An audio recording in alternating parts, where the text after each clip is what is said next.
Hey, I'm Daniel Prinn, and I'm a staff writer here with The Movie Buff. I was given the chance at this past Tribeca Film Festival to cover a film called Paper Birds Part 1 and 2, a VR experience that blends the narrative of a short film with the interactive aspect of virtual reality video games. I spoke with the film's co-director and writer Herman Heller, as one of the film's executive producers, Kane Lee, who is also the head of content at Baobab Studios. The film is about a young boy named Toto. He sets out on a journey through the darkness in order to bring back his sister who has been taken by the Great Shadow, and he starts to uncover the mystery behind the paper birds. The film stars Archie Yates and Edward Norton, and the first part of the film was released in December 2020, but tomorrow, July 8th, both parts of the film will be released and will be available to watch on the Oculus Quest 2. More information will be below, and here's Herman Heller to introduce the interview. Sure. So my name is Herman Heller. I'm a writer, director, and producer, co-director of the film Paper Birds. Hi, I'm Kane Lee. I'm an executive producer of Paper Birds. I'm head of content at Baobab Studios. We're one of the partners of, we're a leading interactive animation studio. We're partnered with 3DAR, which is the leading Latin American animation studio. And we're also partnered with Facebook Oculus. And Daniel, you view the experience on the Oculus Quest 2 headset, and they're the exclusive platform for our release on July 8th of Paper Birds. Cool, awesome. I'm Daniel, and we are here to chat about Paper Birds for the Movie Buff. So I'd love to start with just hearing about the background of why you guys wanted to use Paper Birds as VR instead of just a standard short film. I'd love to answer that. So there is the traditional way of watching content, which is right now like movies, series, like what we're used to. There are the emerging ways of watching, which is like AR, maybe even like social media could be like, there are other ways. And we felt we wanted to get the most of what VR can get in the sense of the experiential. I come also from an experiential background. I was director of like experiences with physical installations and stuff. And VR is really like the ultimate setup for building experiences because you can create the whole world around you and do whatever you want, something like that. So it's an exploration. We wanted to bring like a certain sensations to the user, to the audience, kind of like the feel of the different scenes and put together a story that really takes you on a trip with like feeling all these different sensations of like being alone in the forest, being going in the sunset on a cable car, just feeling like the rage of a thunderstorm. So it's like all these mini sensations, and we have this thread that takes you, that is like the quest of this little boy that is a musician, is looking for his sister, but at the same time is discovering the world of inspiration. So it's very much a trip inwards to get you to really like get in touch. And the music is like, the music plays a key role here because music is the bridge to your deepest emotions, really. And we had great music on Paper Birds. Without music, Paper Birds would suck. Sure. Okay. For me, like, and I don't know what it was like for you, Daniel, but like as a kid, when I first watched animation on Saturday morning cartoons or movies in the cinema, I always, like, my childlike imagination always wanted me to be able to like step inside of the animation and and wonder what would it be like to be a part of these worlds and with these characters. And then VR has come along and we can literally do that. We can actually let you step inside of these experiences and feel this amazing presence, feel this amazing immersion. The superpower of VR is also that you can feel like you might even matter inside of these experiences because you're there with the characters. And so at Baobab, we were really excited when Herman first told me about this project because we had seen amazing work his studio has done in the past, but this is one of the first times where I think there was this really exciting idea of how to immerse the viewer inside of the experience and interact in ways that we've never felt or imagined before. So you're literally, a part of this invisible universe, where the imagination and creativity, begins and never ends, and you can interact with it and feel a part of it without having to explain what it is. You're just there and you're a part of it. And so that's a really important component to it that you wouldn't be able to experience if you're just sitting, inside of a cinema watching it on a flat screen. So I think there's an amazing, compelling story in this that could be a movie, but there's also an amazing immersive experience where you just feel like you're a part of you're a part of the fabric of this very musical universe. Yeah, and stepping into the world, like you said, just you want to be able to step into it. And I'm usually afraid of heights. I'm usually kind of spooked by thunderstorms, but like there's nothing scary really about this. But I'm curious if you can speak to the cable car scene, what it was like playing with that perspective and just kind of looking over the lighthouse. Totally. No, that's my favorite scene, so I love to speak about it. Cool. Basically, there's something that when you realize that you don't have the answer, but you know that you have to go get it somewhere else, like, and there is a feeling of like going into the unknown, but that you don't have much to do, but just to sit and wait. And there is a beauty to that when you relax and all of a sudden you're just going, and there's a lot in stake. Like there's something that could be really bad, but there's nothing to do. So you can find this place where you relax, even though like nothing is solved, but there's nothing to do. And this moment of intensity in my life usually comes with a lot of beauty around it, because like you're very alive.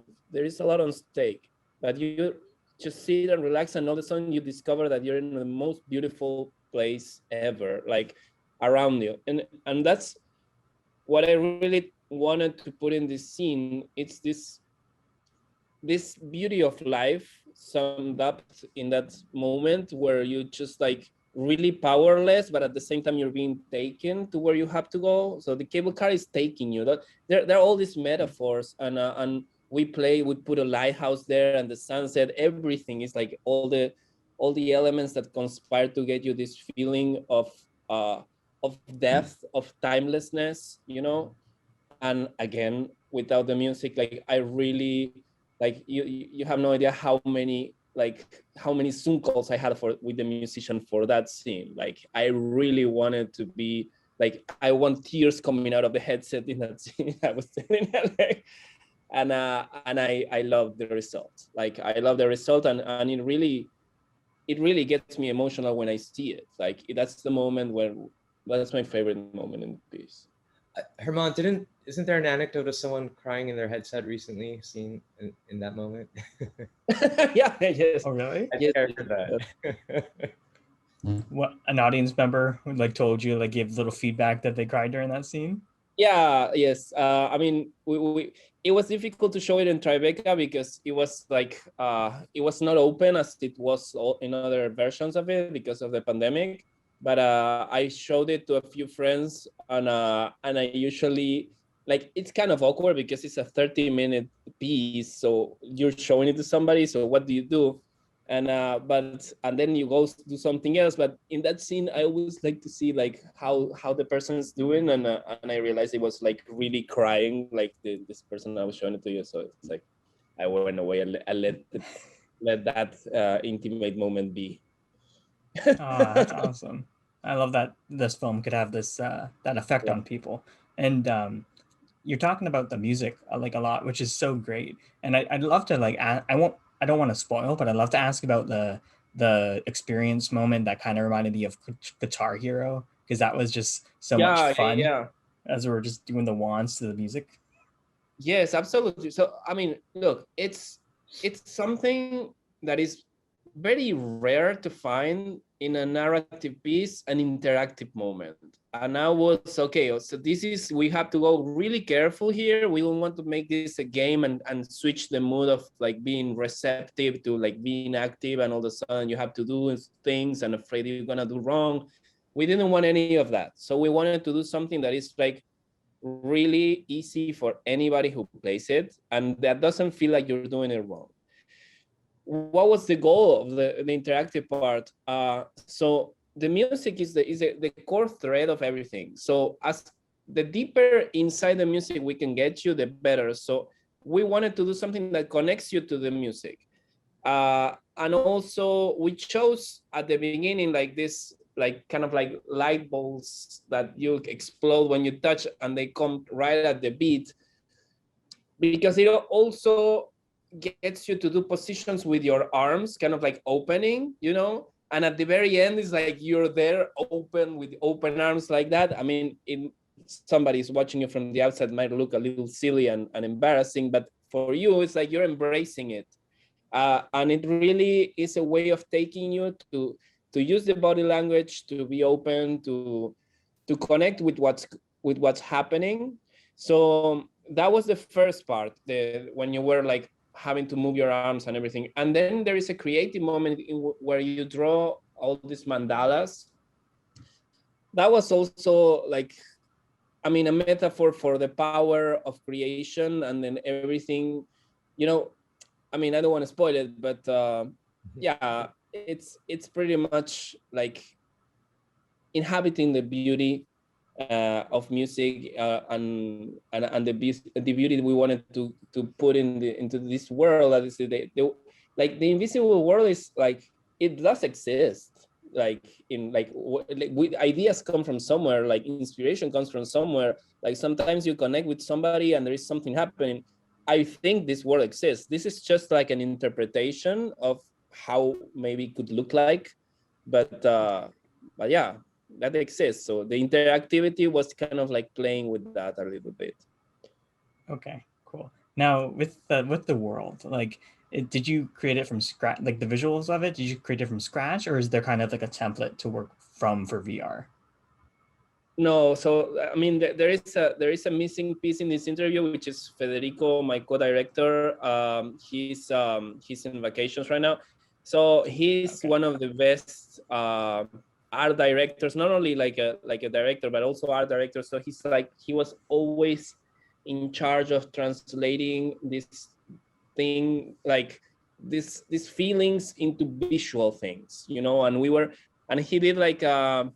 We work with the best concept artists, but particularly the invisible world is something that he was able to translate in a picture that he did, like working with all these dots. And I had something similar in my mind, and I wanted to work with light and darkness, you know. This whole piece emerged from like a kind of like a little story about light and darkness, how light and darkness need each other, you know. I wrote something around that at the very beginning, and it's kind of like a balance, you know.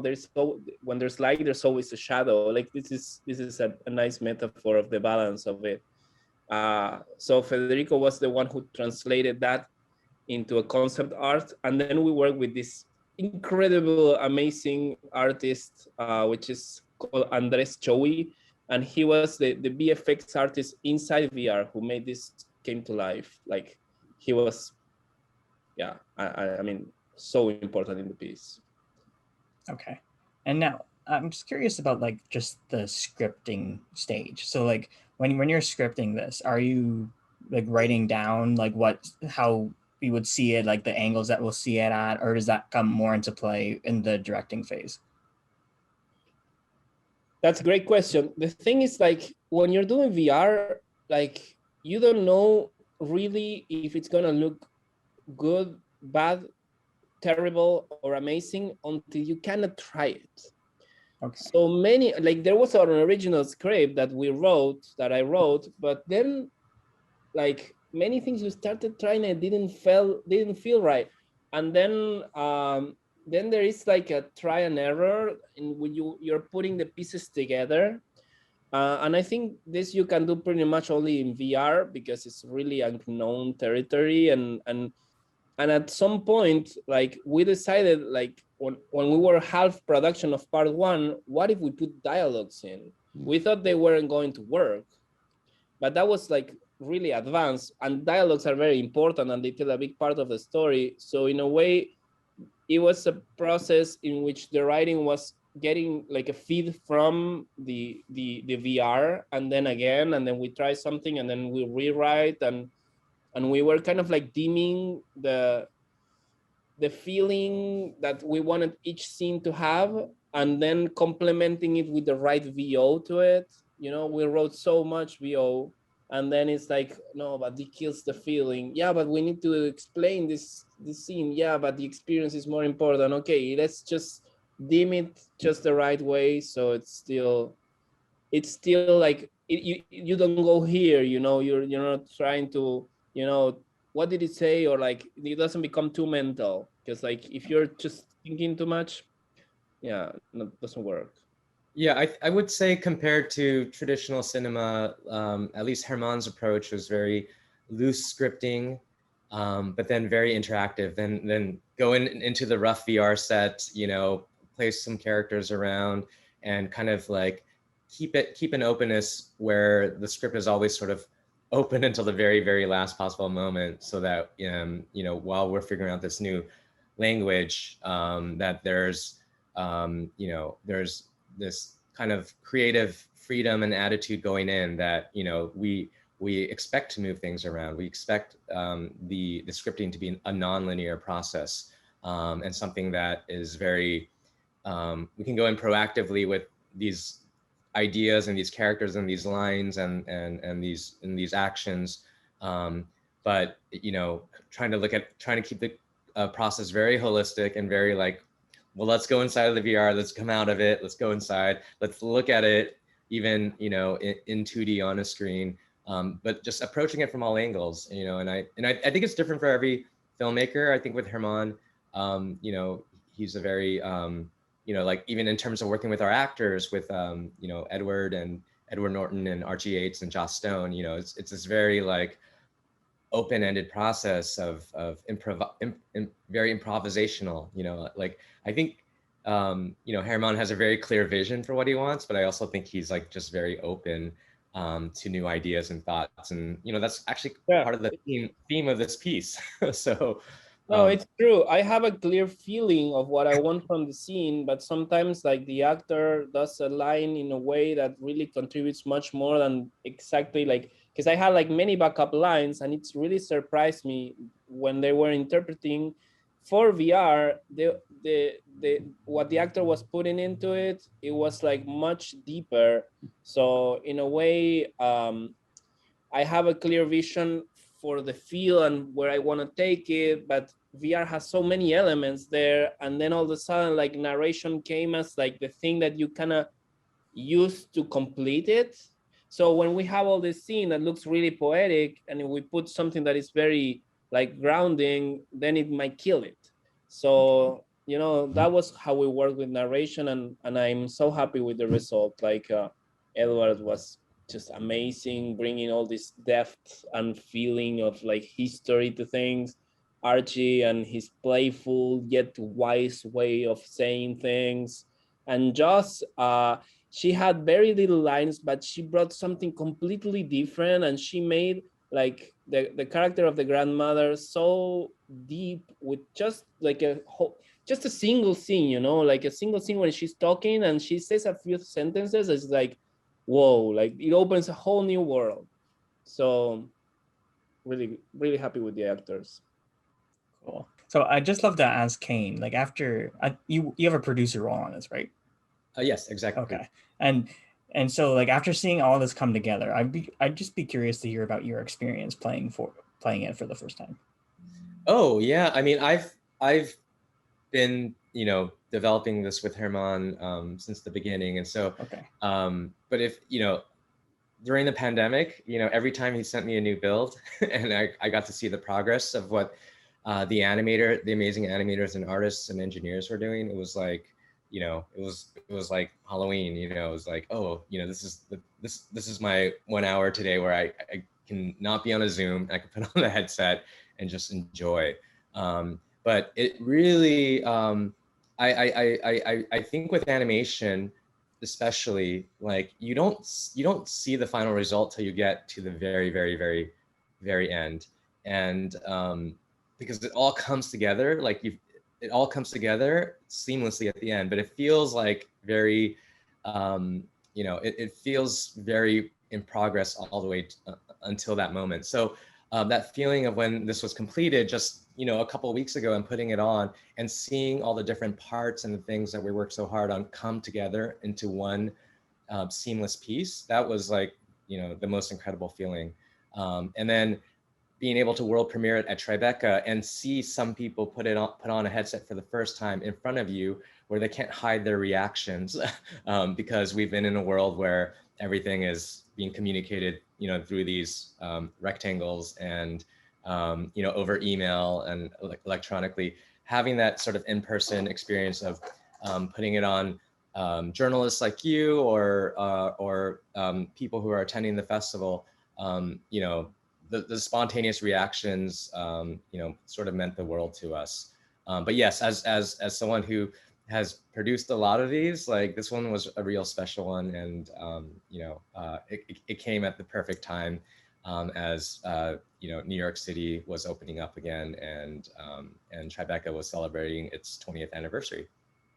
Cool, that's awesome. So guys, so Kane Lee and Herman Heller, co-director and writer on Paper Birds Part 1 and 2, which premieres on Oculus on July 8th. Thank you guys for sharing the experience with me and speaking about it on the Movie Buff. Absolutely. Enjoyed it, Our pleasure. Daniel.